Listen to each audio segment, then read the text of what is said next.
grade 3.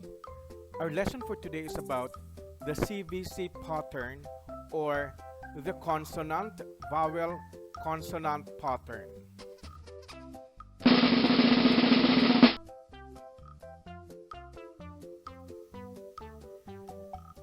The objectives for today's lesson is to identify, practice, and secure the ability to hear initial and final phonemes in CVC words, or the consonant vowel consonant words.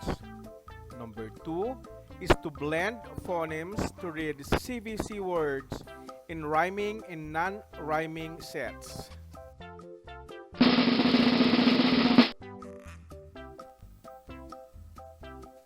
The CVC words are three-letter words pattern, are very easy to pronounce. Begin with the sound of the first consonant, followed by the sound of the vowel, and end with the sound of the last consonant.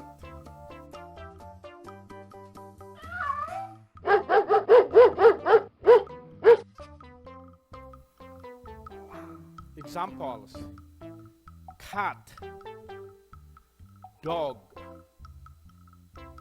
cat, dog.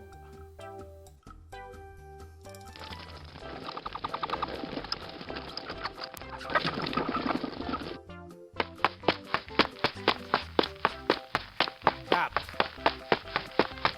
run.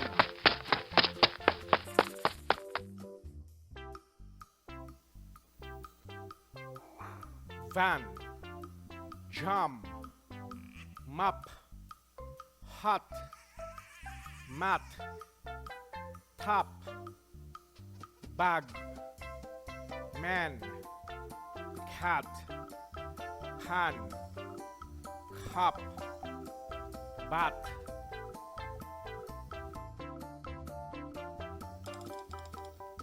Okay, let's pronounce cup, hop, pit, bib, peg, net, gap, bass, pag, tub, pan, wed.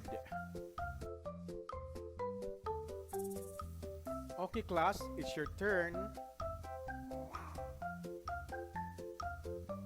Thank you very much for listening. God bless, and see you again next time.